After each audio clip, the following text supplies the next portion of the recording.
ओम अज्ञानतिमिरान्धस्य ज्ञानाञ्जनशलाकया चक्षुरुन्मीलितं येन तस्मै श्रीगुरुवे नमः। नमो विष्णुपदाय कृष्णपृष्ठाय भूतले श्रीमते भक्तिवेदांत स्वामिनिति नामिने। नमस्ते सरस्वती देवे गौरवाणी प्रचारिणे निर्विशेष शून्यवादी पाश्चात्य देशोतारिणे श्री कृष्ण चैतन्य प्रभु नित्यानंद श्री अद्वैत गदाधर श्री वशादि गौर भक्त वृंद। हरे कृष्ण कृष्ण कृष्ण हरे हरे, हरे राम राम राम हरे हरे। ठीक है, शुरू करते हैं।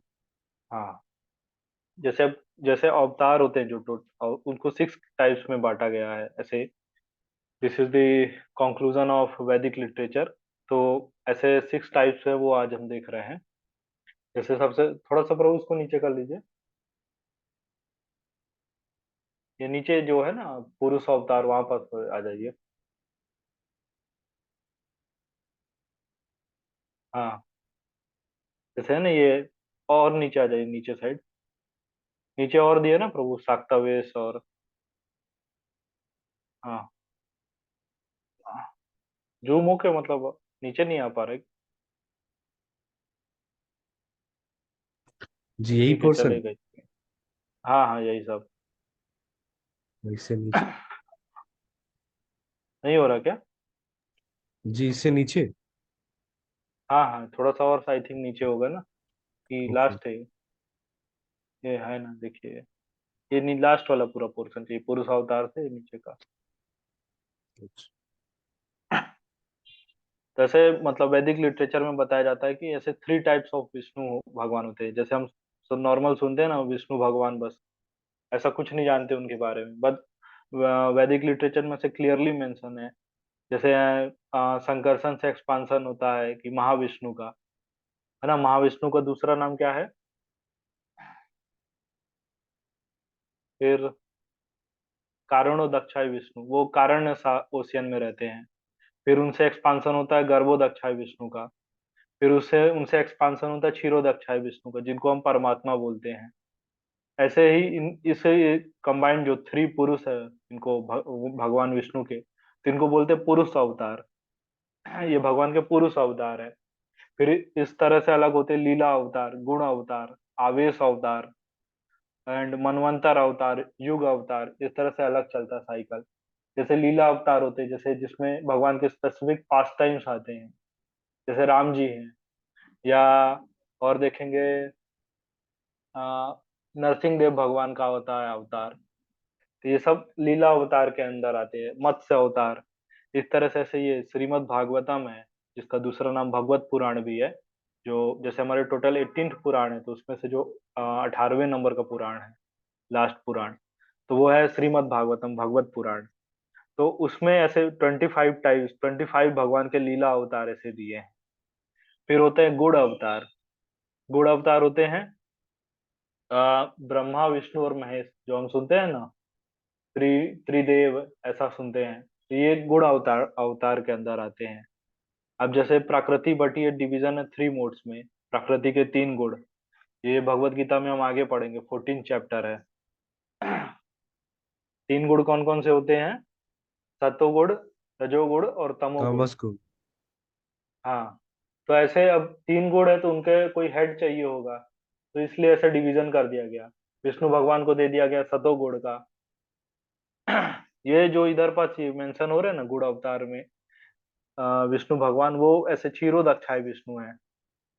मतलब जैसे क्लासिफिकेशन कर रहे हैं तो एक जैसे है ना, विष्णु भगवान का 2 जगह नाम आ रहा है, इस तरह से भी इसमें देखेंगे। फिर ब्रह्मा जी को दे दिया गया रजोगुण का, मतलब क्रिएशन का। ब्रह्मा जी को कहा जाता है ना father of the cosmic world, ऐसा क्रिएटर हो गए। फिर शिव जी का काम है डिस्ट्रक्शन करना। जब जब ब्रह्मा जी को मतलब सृष्टि हो जाती है, काफी समय हो गया, तो शिव जी आते हैं, अपना जो तांडव करते हैं, जो तांडव सुनते हैं ना हम, अपना मतलब तांडव करते हैं, पूरा नृत्य करते हैं और पूरी सृष्टि को विनाश कर देते हैं। अब इसको ऐसा विनाश तो एक थोड़ा निगेटिव शब्द लगेगा कि बोले सृष्टि का विनाश हो गया, तो इसको हम दूसरे तरीके से समझ सकते हैं। एक्चुअल में शिव जी का काम है ट्रांसफॉर्मेशन का। जब उन्होंने पुरानी जो चीजें हैं उनको हटाएंगे, तब नई चीजों के आने की जगह बचेगी ना। तो ये इस तरह से शिव जी का ऐसा रोल है ट्रांसफॉर्मेशन का, ट्रांसफॉर्म करते हैं। फिर ऐसे आते हैं आवेश अवतार। आवेश अवतार में भी दो कैटेगरीज बांटी गई हैं, गॉडली एंड पोटेंसी। गॉडली क्या क्या है, जैसे कपिल देव का है, कपिल मुनि का भी आता है, भागवतम में आता है, कपिल मुनि और देवहूति का संवाद। मतलब कपिल मुनि ने सांख्य दर्शन दिया था, सांख्य फिलोसफी, एनालिटिकल स्टडी। ऐसे इसमें 24 एलिमेंट्स होते हैं। ऐसे फिर है ऋषभ देव। अब देखिए ऋषभ देव का तो नाम आप लोग शायद सुने हो। जो जैनों के पहले तीर्थंकर है ना, जैसे जैन जैन फिलोसफी में, जैन संप्रदाय में 24 तीर्थंकर होते हैं। तो जो सबसे पहले तीर्थंकर है वो ऋषभ देव है। और श्रीमद् भागवतम में ऋषभ देव को बताया गया कि वो भगवान के अवतार है, भगवान विष्णु के। ये ऋषभ देव है। ये कैसे हुए, शाक्तावेश अवतार, सॉरी गॉडली है। ये आवेश अवतार में गॉडली कैटेगरी में आ रहे हैं। फिर देखिए फिर पोटेंसी है। पोटेंसी मतलब क्या होता है, शक्ति। इसको बोलते हैं शाक्तावेश अवतार। ऐसे इसमें 7 टाइप्स में इसमें बताया गया है। जैसे नारद मुनि है। सीरियल्स में क्या दिखाया जाता है, नारद मुनि मतलब ऐसे जोक सुनाते हैं या दो लोगों के बीच लड़ाई करा देते हैं। बट ये सीरियल में बिल्कुल गलत दिखाया गया है। शास्त्रों में ऐसा कहीं नहीं वर्णन है कि नारद जी ऐसा करा रहे हों। नारद जी का रोल क्या है, एज अ कैटेलिस्ट है। जैसे कुछ भगवान जी की लीला होने वाली है तो उसको समय लगेगा, काफी समय लगेगा। जैसे एक एक पॉइंट में इसको समझाता हूँ। जब जब कृष्ण कंस ने बहुत सारे डीमंस को भेजा, मतलब मथुरा, ये जहाँ कृष्ण जी रहते थे, बरसाना, मथुरा और बरसाना सभी जगह मतलब कंस भेजते रहते थे। तो ऐसा एक कंस का ब्रेक पॉइंट आया, क्योंकि कृष्ण सभी को मार देते थे। तो अब काफी टाइम हो गया ऐसे, तो कंस ने ऐसे मतलब असुरों को भेजना बंद कर दिया। तो अब नारद जी, अब भगवान जी की उनको लीला देखना है, कृष्ण की लीलाएं देखना है। तो अब नारद मुनि परेशान है कि अरे कितना टाइम हो गया, कुछ लीला नहीं हो रहा है। नारद जी मतलब इस तरह से व्याकुल हो रहे हैं। तो नारद जी क्या करते हैं, जाके कंस को उकसाते हैं, तुमने जितने लोगों को भेजा है सब तो मर गए। अब एक काम करो, तुम उधर से बुलाओ कृष्ण और बलराम को इधर बुलाओ, इधर देखो, क्योंकि तुम्हारा ये राज्य रहेगा तो यहाँ तुम्हारे पास ज्यादा शक्ति होगी। तो ऐसा भगवान एज अ कैटलिस्ट किए, क्योंकि मान लीजिए इसको क्या लगता, और साल भर लगता, 2 साल 3 साल, ऐसे कंस को ऐसा समझ में आता। तो नारद जी जाके एज अ कैटलिस्ट काम किए, उसको उस प्रोसेस को और फास्ट कर दिए। तो इसलिए है। और नारद जी को इधर क्या बताया गया है, पोटेंसी। पोटेंसी मतलब शक्ति। नारद जी के पास कैसी शक्ति है, भक्ति प्रदान करने की। जैसे नारद जी को बताया जाता है वेदों में, शास्त्रों में बताया जाता है कि नारद मुनि व्यास देव के गुरु हैं, नारद मुनि और प्रहलाद महाराज के गुरु हैं, नारद मुनि ध्रुव महाराज के गुरु हैं। इस तरह से इनको बताया जाता है। फिर है जैसे ब्रह्मा जी, ब्रह्मा जी को भी शाक्तावेश अवतार की कैटेगरी में भी आते हैं। तो इनको इनको किस प्रकार की शक्ति है, सृष्टि करने की। ब्रह्मा जी को कहते हैं ना सृष्टि करते। फिर कौन से हैं, परशु परशुराम जी के पास क्या शक्ति है, दुष्ट दमन शक्ति। जैसे परशुराम जी का शायद आप लोग सुने होंगे स्टोरी, उन्होंने इस धरती से 21 टाइम्स क्षत्रियो का मतलब विनाश किए थे। पूरे मतलब क्षत्रियो को, वंश को खत्म कर दिए थे, क्योंकि उस टाइम क्षत्रिय करप्ट हो गए थे। वो भी हम कभी सुनेंगे आगे स्टोरी क्या है परशुराम जी की। फिर महाराज पृथु है, इनको पालन करने की शक्ति है। ऐसे है अनंत देव। अनंत देव को क्या है, भू धारण करने की शक्ति। जैसे जैसे शास्त्रों में बताया जाता है कि जो पूरा कॉस्मिक यूनिवर्स, ऐसे ऐसे 14 प्लेनेटरी सिस्टम में, जैसे कल बता रहा था ना, कैसे ऊपर 6 टाइप्स के स्वर्ग हैं, फिर हमारा धरती है, फिर नीचे बिला स्वर्ग बोलते हैं, लोअर लेवल के स्वर्ग हैं। ऐसे पूरा डिफाइन है। फिर उसके नीचे नर्क है। पूरा ये वैदिक शास्त्रों में डिस्क्रिप्शन है। तो ये सभी पूरा जो कॉस्मिक यूनिवर्स है, इसको अनंत देव धारण किए अपने फन में, शेषनाग। फिर शेषनाग है इनका, अ, शेषनाग का है स्वसेवन की शक्ति। ये हम बाद में देखेंगे इसको, अभी ज्यादा अभी क्लैरिटी नहीं हो पाएगा इसमें। अब देखिए फिर आते हैं युग अवतार। ऐसे 4 युग होते हैं ना, सत्य युग, त्रेता युग, द्वापर युग और Kalyug. Anybody knows the age of Kalyug, 10,000 साल। अर्घदीप प्रभु? 10,000 years. अच्छा। अ, प्रभजोत प्रभु, आप क्या कहना चाहेंगे, कलयुग का एज कितना है?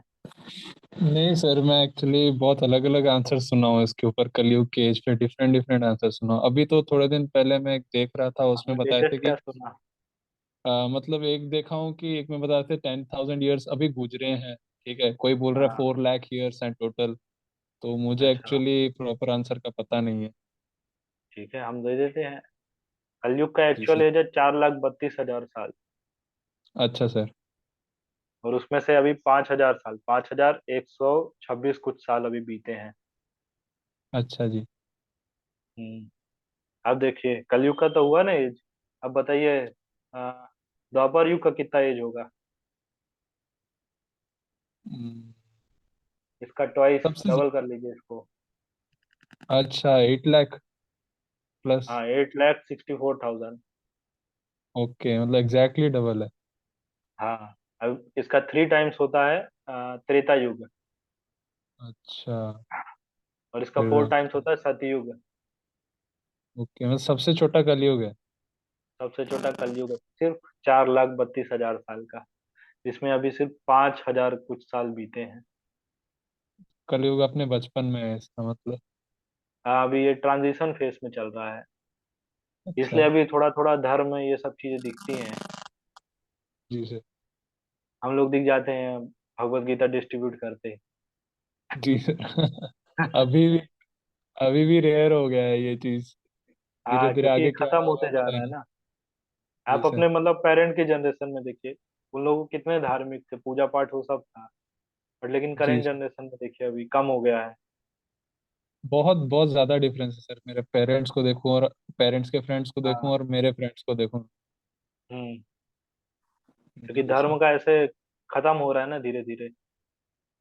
जैसे जी जैसे कलयुग बढ़ेगा, ये पूरा ऐसे मतलब कलयुग का पूरा वर्णन मिलता है भागवत पुराण में, कि कैसे आगे 10,000 साल बाद क्या होगा, इस तरह से। जैसे सर कि अपने भगवत पुराण में बताए भी होंगे, और आगे आगे ऐसे बढ़ेगा तो हमको तब पता नहीं रहता है कि क्या क्या वो मतलब चीजें होंगी, सरकमस्टांस क्रिएट हम्म। होंगे कि कलयुग बढ़ता जाएगा। अभी देखिए, जैसे हमको 24/7 इंटरनेट का एक्सेस हो गया है। ये पुराने हाँ। टाइम में पता पता नहीं रहा होगा, लेकिन हमारे जो गुरु हैं जो पुराने टाइम में वो लिख के चल गए हैं कि आगे आगे कलयुग बढ़ता रहेगा। तो ऐसी चीजें कुछ ना कुछ आती रहेंगी जिसकी वजह से हम डिस्ट्रैक्ट होते ही रहेंगे। हाँ, आज बढ़ता ही देखिए जाएगा। ना, डिस्ट्रैक्शन हम जेब में लेके घूमते हैं। कहीं जाने का जरूरत नहीं है। पहले हमारे पेरेंट जनरेशन में देखिए, मान लीजिए कुछ भी करना हो तो घर और से निकलना पड़ेगा, चार लोग देखेंगे, मोहल्ला में देखेंगे। आज जी कोई सर। टेंशन नहीं है। डिस्ट्रैक्शन पूरा माइंड का कंसंट्रेशन खराब करने वाला चीज हमारे पॉकेट में ही है, हाँ, जिसको हम हम खुद यूज भी कर डिस्ट्रैक्शन सकते हैं लेके और। घूम रहे जी सर। हैं। तो ये कलयुग का प्रभाव है। अब देखिए, कलयुग में कहा जाता है मंद सुमंद मत्यो भिन्न, मतलब मति जो है वो कम होने लगेगी। और हम देख रहे हैं ना, आज याद नहीं रहता हमें। जी सर, बिल्कुल सही बात है। हाँ, आगे और डिस्क्रिप्शन है कि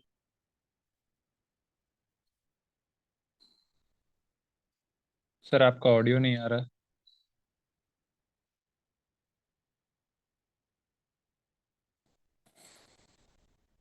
जैसे आगे आगे जैसे जैसे एज होगा ना, तो उसमें ऐसे जी सर। डिस्क्रिप्शन है कि जी। ह्यूमंस की हाइट भी कम होगी। जी सर।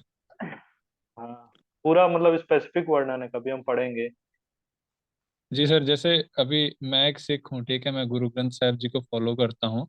तो गुरबाणी में भी लिखा है कि वेदा में नाम उत्तम, वेदा में नाम उत्तम, फिर क्यों मनो विसारया। मतलब हमारे जो वेद्स हैं, हिंदू जो सनातनी वेद्स हैं, उसमें भी बताया कि कलयुग जब आएगा तब सबसे उत्तम चीज होगी नाम सिमरन। ठीक है, हाँ, तो नाम चैतन्य अगर जपने महाप्रभु से। की भी है। जी जी जी, तो उस चीज को मन से क्यों विसार रहे हो तुम, अपने मन से क्यों हटा रहे हो उस चीज को जिससे तुम्हारा पार उतारा हो सकता है। तो कलयुग का हम्म। तो जोर लगा हुआ है हमको उसी तरफ खींचने के लिए। अभी मैं हाँ, कॉलेज में आया हूँ, फर्स्ट ईयर में आया हूँ, मेरे घर के जो प्रैक्टिसेस थे जो मैं करता था, कॉलेज में आके वो प्रैक्टिसेस सब बिल्कुल खत्म। डिस्ट्रॉय हो गए, डैमेज हो गए हैं पूरे। आप हमारे सेंटर आ सकते हैं, यहाँ कर सकते हैं प्रैक्टिस। इस्कॉन की बात कर रहे थे। नहीं, ये हमारे जहाँ पर बुक डिस्ट्रीब्यूशन कर रहे थे ना, वही सेंटर है हमारा। अच्छा अच्छा सर। हाँ। ओके ठीक है, थोड़ा सा इसको कर लेते हैं अपन, फिर अपन बाद जी में इस सर। चीज को डिस्कस करेंगे। जी सर। देखिए अभी युग अवतार है, जैसे 4 युग पढ़े ना, उसमें कौन कौन से आते हैं। देखिए पहले सतयुग में हंस अवतार होता है भगवान का।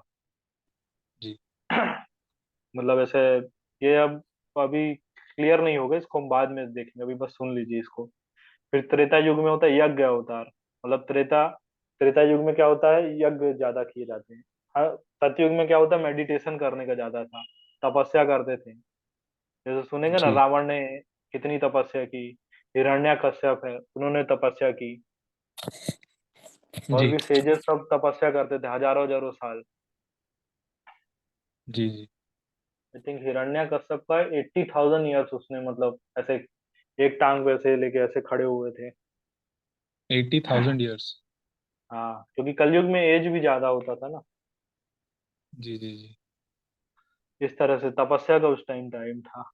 बट फिर त्रेता युग में क्या हुआ, यज्ञ हुए, हवन शुरू हुआ। अच्छा हवन का पूरा कॉन्सेप्ट था। सर, फिर देखिए बेसिकली आप बता सकते हैं कि मतलब 4 युग में थीम क्या था, मतलब क्या क्या होता था, मतलब थोड़ा एक एक करके टच कर सकते हैं उस चीज को। हाँ हाँ, जैसे जैसे जी वही सर। चीज है ना। सतयुग में क्या होता था, मेडिटेशन, मतलब पायस रहते थे लोग, ज्यादा पायस थे। अच्छा सर। हाँ, तो इसलिए उस टाइम मेडिटेशन तपस्या, बॉडी भी स्ट्रांग रहती थी, सब कुछ था। जी इसलिए वो तपस्या का उस टाइम ज्यादा था। फिर जैसे त्रेता युग जी आया, उसमें यज्ञ हुआ। उसमें थोड़ा थोड़ा सा ऐसे जी। ऐसे, मतलब जो धर्म है वो कम होता जा रहा है हर हर युग में। अच्छा सर। हाँ, और लोगों की एज भी कम हो रही है। जैसे कलयुग में मान लीजिए किसी का एज 100 साल है, तो जी द्वापर सर। युग में उनका एज 1000 ईयर्स होता था। त्रेता युग ओके। में 10,000 ईयर्स। सतयुग में 1 लाख ईयर्स। इस तरह सर से, और बॉडी कई फिर लोग के। ऐसा ही रहता, फिजिकल हाँ बॉडी ऐसा ही बॉडी, होता था क्या? नहीं उन हाइट साइज भी बड़ा रहता था बॉडी, अभी तो छोटा हो गया है ना, मतलब 6 फुट एवरेज हाइट है। जी जैसे जी जी। पांडवास की है, उनको आई थिंक 8 या 10 फुट कहते थे। जैसे अभी अब महाराणा प्रताप है, उनकी हाइट जी 8 सर। फुट थी। जी जी जी। तो इस तरह से एज पहले, मतलब हाइट भी बढ़ी थी, बॉडी स्ट्रक्चर भी बड़ा रहता था उनका। अच्छा अच्छा। जैसे आप कई बार पुराने टेम्पल में जाइए ना, उनको देखिए पद चिन्हों को कितने बड़े थे, या उनके जी जी टेम्पल जी की सीढ़ियाँ देखिए, पुराने जो हैं एंशियंट टेम्पल, उसमें जी। सीढ़ियाँ भी बहुत बड़ी बड़ी रहती थी। वो जी सर, उस वो एज के हिसाब म, से बनाई गई थी। मनाली जब गया था तो मैं माँ हडिम्बा जी का मंदिर में गया था, अच्छा जो अच्छा। ऊपर है कुल्लू के पास में, तो उनके पद चिन्ह थे सर, 1.5 फुट से तो लंबे लंबे थे उनके पद चिन्ह, हाँ। इतने बड़े बड़े। ऐसा ही फिर हो गया, द्वापर युग आए। द्वापर युग में अर्चा विग्रह, मतलब आइडल वर्शिप का आया। फिर मंदिर बने, अच्छा। इस टाइम शुरू हुए ये सब चीजें। Okay sir. हम्म फिर आते हैं अपन कलयुग है। और जैसे इस हर युग के एक स्पेसिफिक अवतार हैं। जैसे त्रेता युग में भगवान का एक नाम हुआ, यज्ञ अवतार हुआ। जी ऐसा, फिर द्वापर युग में कृष्ण आए। जी। और देखिए सत्य युग में क्या रहा, जो है मतलब भगवान का जो कलर है वो व्हाइट कलर का था, हंस अवतार। फिर यज्ञ जी। अवतार हुआ वो रेड कलर के। कृष्ण हुए ब्लैक कलर के। अभी कलयुग में जो अच्छा अवतार है वो है चैतन्य महाप्रभु, श्री कृष्ण चैतन्य महाप्रभु। उनका गोल्डन अच्छा। कॉम्प्लेक्शन है।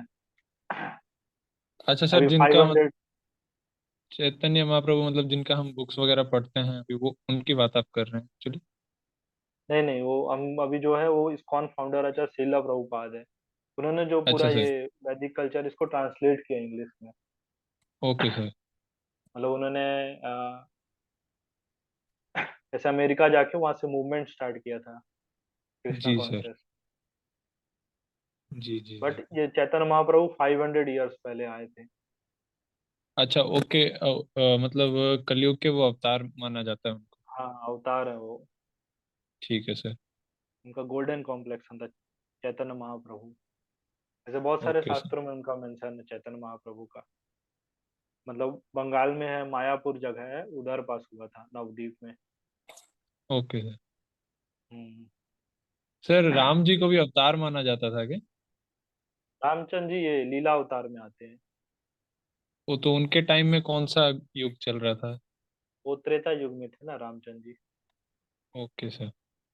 त्रेता युग का भी बहुत लंबा साइकिल है ना, तो अलग अलग टाइम ऐसे आ रहे हैं। सर तो ये युग जो है ये अल्टरनेटिव मतलब कॉन्जिक्यूटिव होता है क्या, एक के बाद एक के बाद एक हाँ, एक के सीरीज बाद में? एक। हाँ, तो ओके सर। ऐसे जब जैसे हुआ ना 4,32,000 साल को मान लीजिए एक्स ले लीजिए।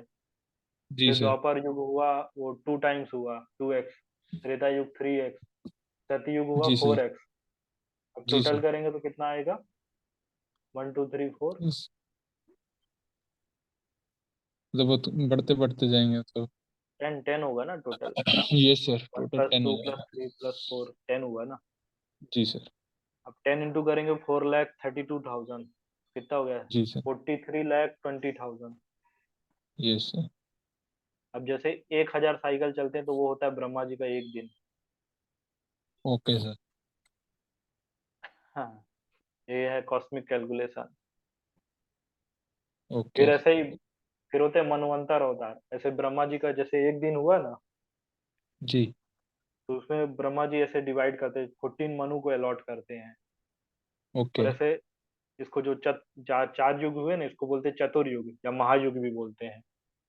Okay sir. तो ये चतुर्युग हर हर मतलब एक मनु है, जैसे नाम सुने होंगे वैवस्वत मनु, जी सर। स्वयंभुवा मनु, चाक्षुषु मनु। इस तरह से अलग अलग नाम है मनु के। अच्छा सर। इनको बोलते हैं मनवंतर। और हर इसको जो एक मनवंतर में अवतार होते हैं उनको बोलते हैं मनवंतर अवतार। जी सर। हम्म। सर तो तो ऐसे एक ब्रह्मा डाउट जी। था सर। यस। सर जैसे आप बोले कि कलयुग में कृष्ण जी का अवतार था, हाँ, तो कलयुग में कृष्ण जी नहीं, का द्वापर युग में। द्वापर युग में, तो मतलब हाँ 5000 ईयर्स हुए हैं कलयुग स्टार्ट होके, एंड हाँ, अपना जो कृष्ण जी का महाभारत हुआ था उसका भी 5,000। अप्रोक्सीमेटली, फाइव मतलब थाउजेंड ईयर्स तब अपने एंड पे था द्वापर, इसका मतलब हाँ, ये है। एंड में था। हम्म। एंड सर जो रामायण हुआ था उसको 7000 ईयर्स माना जाता है। एक्चुअली वो कैलकुलेशन सही नहीं है। लाखों साल हुए ना इस हिसाब से तो। 8,84,000 साल तो यही हो गए ना द्वापर युग। फिर उसके बाद त्रेता युग के कुछ जुड़ेंगे तो अराउंड 10 लाख साल पहले हुआ होगा। सर अभी मतलब सबका वही चीज मैं आपसे जानना चाहता हूँ, सबके माइंड में एक ही चीज चलती है कि 5000 साल पहले महाभारत हुआ था एंड 7000 ईयर्स बैक रामायण हुआ था। ये तो अब द्वापर युग में बहुत सारे इवेंट हुए हैं ना। जी सर। तो आप देखिए ना, राम अभी अवतार त्रेता का, राम अवतार अगर त्रेता का हुए तो उनको तो बहुत ईयर्स बैक की बात है ये, तो ये द्वापर अप्रोक्स की बात 10 लाख तो। साल पहले से हुआ होगा। तो सर उसके ऊपर उन लोगों ने मूवी भी बना दिया राम से, तो जिसमें वो बता रहे हैं कि 7000 ईयर्स बैक का ही वो स्टोन स्ट्रक्चर है, तो वो तो बहुत लाखों साल पॉसिबल ही नहीं पुराना है ना होगा। ऐसा। नहीं, ये चीज पॉसिबल ही नहीं है ना। आप देखिएगा पांडवास का 50 जनरेशन आपको मिल जाएगा। जी सर। तो आप बताइए ना, कोई इतना है कोई फिक्शनल स्टोरी बता सकता है कि पांडवास के 50 जनरेशन? सही बात है सर। तो मतलब वो जो अभी 7000 ईयर्स बैक रामायण हुआ था वो फेक बात है ना सर, रामायण को तो बहुत वो टाइम हो गया होगा। हाँ, अप्रोक्स 10 लाख होंगे। वाह सर, एक्चुअली ये चीज मैं अभी तक कंफ्यूजन में था, अभी आप क्लियर कर रहे हैं मेरी। हाँ, क्योंकि क्या है, उन लोग जो प्रोसेस चेक करते हैं ना वो कार्बन डेटिंग से करते हैं अपने टूल से। और जैसे हमारे सेंसेस इम्परफेक्ट है ना, जी सर। हमारे सेंसेस के इम्परफेक्ट है, हम सही से नहीं देख सकते ना। जैसे मान जी लीजिए जी। आइस की भी हमारी लिमिटेशन है। जी जी जी। तो हम जैसे डिफरेंट माइक्रोवेव्स है ये सब नहीं देख सकते हैं ना, इस तरह से कई सारी लिमिटेशन है जी। ना। या रिफ्रैक्शन यस। होता है तो ऐसे हमको बैंड दिखता है। यस ये सर। सब हमारे आइस की लिमिटेशन है इस कारण। अब वही अगर हम यस। कुछ टूल से कुछ इंस्ट्रूमेंट से करेंगे तो वो इम्परफेक्शन तो मल्टीप्लाई हो रही है ना उससे। तो जी सर, वी विल क्योंकि नेवर उन get the correct tools information. को कमांड देने वाले तो हम ही है ना सर, तो वो हाँ, तो डेफिनेटली वैसा ही होगा। अगर हम डिफेक्टिव है तो जो हम बनाएंगे वो भी तो डिफेक्टिव ही होगा। Yes sir, obviously. तो इसलिए वो सब कैलकुलेशन गलत है। मतलब जो वैदिक शास्त्र जो बोल रहे हैं ना, वो that is the correct calculation. और ऐसा नहीं ओके है कि सर। मतलब वैदिक शास्त्र किसी मनुष्य ने लिख दिए। इस तरह से अगर सोचा जाए कहीं तो ये भी इम्परफेक्ट हो सकते तो ऐसा केस ही नहीं है ना इधर। कोई मतलब मान लीजिए फिक्शनल भी कुछ स्टोरी होगा। मैं जी पहले भी सर। एक एग्जांपल दिया था कि हैरी पॉटर का हम कितना जनरेशन बता सकते हैं, it's a fictional story. Yes sir. उसके बेटे का, पिताजी का नाम, ऐसा कितना बता सकते हैं हम। जी जी जी। बट यहाँ देखिए पांडवास के अर्जुन को ले लीजिए। अर्जुन के पिता का जी नाम पांडु, पांडु के पिताजी का नाम विचित्रवीर, इस तरह से ये वेद व्यास बोलेंगे। फिर उनके ऊपर भी जी जनरेशन है, शांतनु। जी। जी सर। इस तरह से आगे जाएंगे तो अर्जुन का अलग जनरेशन चल रहा है। अर्जुन के पुत्र हुए हैं जो परीक्षित हुए हैं, जी अभिमन्यु हुए, अर्जुन के पुत्र अभिमन्यु, अभिमन्यु के पुत्र परीक्षित, परीक्षित के पुत्र जन्मजय। जी सर। तो मैंने ही मतलब 7 जनरेशन आई थिंक गिना दिए। जी जी सर, ऊपर और फिर नीचे का और भी मिला है, के। ययाति है, इस तरह से और जी पूरे जनरेशन का नाम है। जी जी। ये सर। तो देखिए मतलब ये this is pure science, pure history. ये कोई काल्पनिक बातें नहीं है, किससे कहानियों वाली। जी। Yes sir. हम्म। और हम तो पूरा ब्रह्मा जी का कैलकुलेशन दे रहे हैं। ब्रह्मा जी की भी उम्र बता देते हैं हम। जानना चाहेंगे तो प्रभु सर कितना होता है ब्रह्मा जी की एज?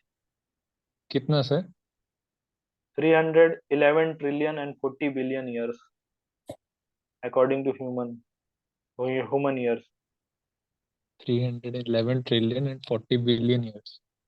यस। ओके। मैं आपको पूरा ह्यूमन। कैलकुलेशन भी कभी दिखाऊंगा, कैसे कैलकुलेट करते हैं एज, कैसे युग को कैलकुलेट करते हैं। ओके। किसी और दिन हम देखेंगे ये चीज। श्योर। है ना, ऐसे हुए ये 6 टाइप्स ऐसे अवतार बताए गए हैं। फिर ऐसे और आ रहे हैं, परशुराम देखे, ये तो हो गया पोटेंसी। पोटेंसी अवतार होता है जैसे कोई ह्यूमन बीइंग्स है ना, तो उनको स्पेशल पावर दी गई, ओके। उनको बोलते हैं ये शाक्तावेश अवतार। ओके। ओके। और देखिए इसमें एक और चीज है। अ, अर्घदीप प्रभु एक बार वो गोलोक चार्ट ओपन कर लीजिए।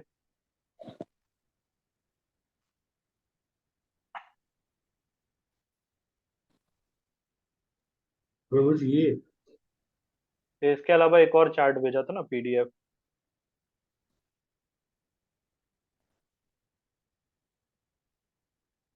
एक सेकंड प्रभु देखिए।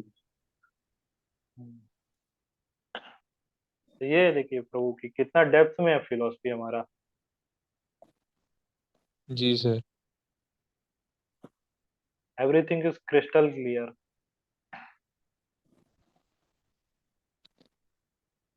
बट बस क्या है कि अभी हम इतना ज्यादा इन्फ्लुएंस हो चुका है ना, डिस्ट्रैक्शन या वेस्टर्न कल्चर का इन्फ्लुएंस हो चुका है कि हम ये सब चीजें छोड़ दिए हैं। कभी कभी अपने आप पे तरस आता है सर, मतलब इतना सब कुछ हमारे पास है हमारे कल्चर में। हाँ। मतलब कहाँ पे घूम रहे हैं हम, मैं अपनी बात कर रहा हूँ।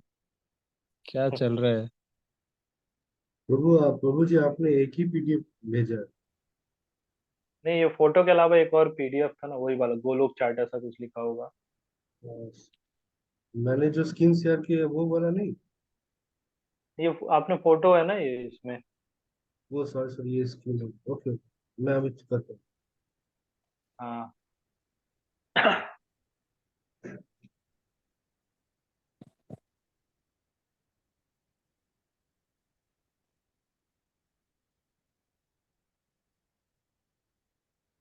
देखिए।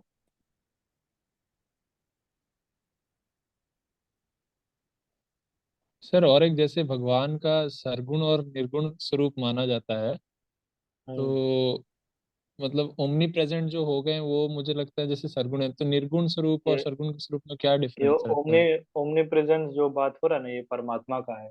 परमात्मा बोलते हैं ना, ओके। कण कण में परमात्मा है, यस सर। कण कण में भगवान है। तो एक्चुअल में वो क्षीरोदक्षाय विष्णु भगवान का एक्सपांसन है। ओके। मतलब वो जैसे क्षीरोदक्षाय विष्णु, वो ऐसे परमात्मा के रूप में सभी जगह स्थापित हो जाते हैं।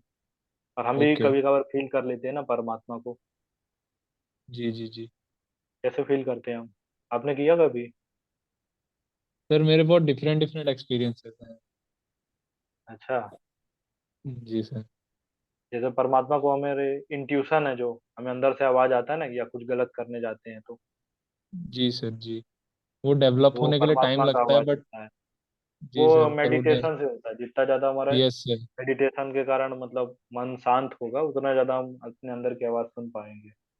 इनर इनर जी सर जो मैंने गाइडेंस ऐसे मिलता है। फील किया था सर, जैसे अभी मैं स्पोर्ट्स खेलता हूँ तो रोज जा जा के वो सेम ही टाइप का जो ड्रिल है बार बार करता हूँ तो इन्हांस होता जाता है, वैसे ही मेडिटेशन में हेल्प हुआ था। हाँ। मतलब पहले पहले में बोरिंग लग रहा था, फिर धीरे धीरे बहुत हेल्पफुल हुई वो चीज़। तो वहां से कुछ एक्सपीरियंसेस निकल के सामने आए हैं। Yes yes. यस। ठीक है प्रभु, टाइम हो रहा है, आज यहीं तक जी रखते हैं, सर। कल करेंगे फिर। कल कितने बजे से? यही सेम टाइम 9 बजे। Okay sir. तो ठीक है। सर मतलब मैं ही ज्वाइन कर सकता हूँ कि कोई और भी ज्वाइन कर सकता है इसको? सब कर लिया ही, जिसको जिसको करना है, जिसको वैदिक नॉलेज लेना है। Okay sir sure. ठीक है सर। सभी करा सकते हैं, नो प्रॉब्लम। ओके, यहीं तक रखते हैं। Thank you. भग- भगवद गीता यथारूप की जय।